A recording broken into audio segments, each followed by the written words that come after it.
The merchant of other people's opinions. On mana and borrowed convictions. A merchant in a great city was famous for the certainty of his opinions. He had an opinion on every matter. He had an opinion on the weather, the war, the price of wheat, the morals of the young, the failure of the old, the conduct of the king, the conduct of the king's enemies, the conduct of the king's wife, and the conduct of the gods. He delivered each opinion in the same firm voice, looking the listener in the eye, and few who heard him doubted that he had thought the opinion through himself. He had not. He had begun in his 20s as a poor young man who had observed that the city paid well for confident speech. He had been a quick study. He had listened, in his first years, to the men whom the city most listened to, the senators, the bishops, the rich merchants, the famous scholars. He had memorized their opinions. He had, by his 30s, accumulated several thousand. He had filed them in his mind by topic: opinions on the weather, opinions on the war, opinions on the price of wheat, and so on. He had learned, by the same study, which audiences wanted which opinions. The Tuesday afternoon crowd at the corner of the linen market wanted one set. The Sunday evening drinkers at the inn by the river wanted another. The bishop's reception wanted a third. He had no goods. Other merchants carried in their carts cloth or grain or oil or wine. He carried in a small leather satchel a notebook in which he kept, in fine handwriting, his catalogue of opinions. He referred to it at home in the evenings when he prepared for the next day's audiences. He had a remarkable memory. He rarely needed the notebook in public. He spoke at markets.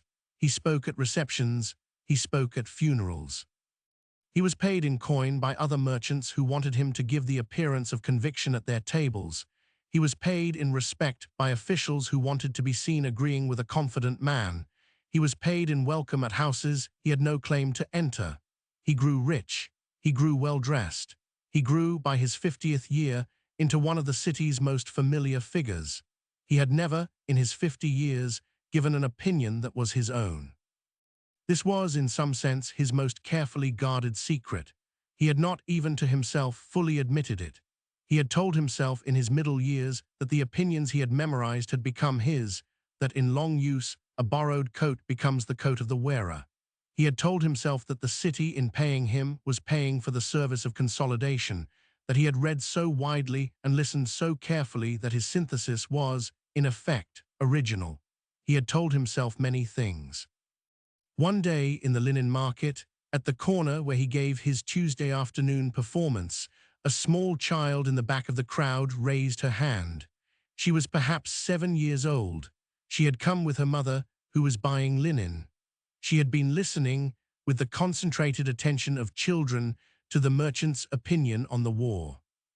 The merchant had been delivering, at that moment, the opinion of the city's most respected general, refined slightly through the lens of the city's most respected bishop, with a small flourish borrowed from a famous senator who had been dead for 10 years. "Sir," said the child. The crowd parted to let her be seen. "What do you think?" she said. The merchant smiled the practiced smile. He had been asked this before. He had a practiced answer. The practiced answer was an opinion of his own opinion, borrowed from a philosopher who had written on the subject of personal opinion. He opened his mouth to begin. Nothing came out. He tried again. He moved his lips. He produced a sound, but the sound was not a word. He produced another sound. He produced, after a long pause, a small puff of fine grey dust, which drifted out of his mouth and settled on the cobbles in front of him. The crowd stared. He tried a third time, more dust. The dust was the color of paper that had been burned long ago. There was a great deal of it. It came out of his mouth in a steady, soft stream. He could not stop it. He could not, in fact, produce anything else. The opinions, when he reached for them in his mind, came up as dust. The notebook, when he took it out of his satchel, was full of dust between the pages. The handwriting was visible, but the ink was somehow also dust. The child waited. The merchant could not answer. The child watched him for a few more minutes. The dust continued. She looked at last at her mother, who looked away. She walked back to her mother. They left the market with their linen. The merchant stood at the corner all afternoon. The crowd dispersed in twos and threes, as crowds do when a performance has gone wrong. By evening, he was alone at the corner. The dust had settled in a small ring around his feet. He gathered it slowly into a handkerchief. He took it home. He did not, in the years that followed, recover his career. He had, in the dust, lost the access to his catalogue. The opinions remained in his mind. He could still recite them, in fact, but he could not, after the day of the child, deliver them in his old voice. The voice had been the thing that had made them sound like his. The voice had, in the dust, become unavailable. He sold his fine clothes. He took a small room in a poor quarter. He found work in time as a corrector of other people's manuscripts, a job he was good at because he could recognize in any sentence the opinion behind it. He recognized them all. He had somewhere in his mind the catalogue. He spent the last 20 years of his life this way. In his old age, occasionally, in a quiet hour, a small opinion of his own would arrive. It would be modest. It would be about something small, the color of a particular type of bread, the temperament of his landlady's cat, the way the light fell through the window of his small room on October afternoons. He would speak it aloud to himself. The opinion would not, in his mouth, become dust. It would simply hang in the air for a moment and then be over. He came to value these small opinions more than he had ever valued the many borrowed ones. He died at 73 in his small room with a small notebook beside the bed in which he had written, over the last 20 years, perhaps 200 sentences. The sentences had been his own. The notebook was buried with him.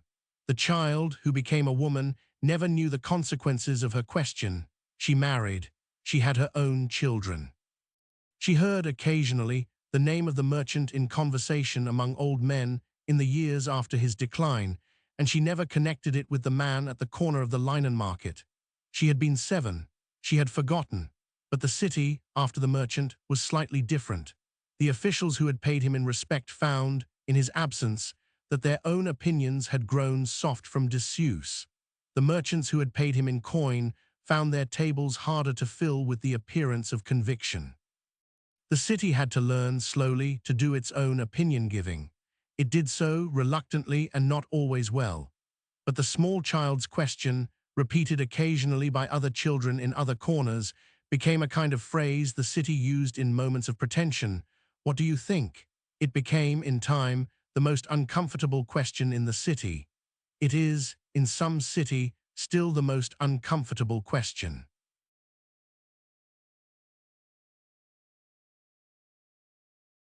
The man who carries other men's opinions has no opinions of his own when asked what he thinks. Dust comes out. The dust is the only honest thing in him. He may, in the years after the dust, find small opinions of his own. They will be about modest things. He will value them more than the many he borrowed. The work, late in life, is to write them down. Notebook can be buried with you. The question, what do you think, survives. Lies. Tales of the Hidden Kingdom.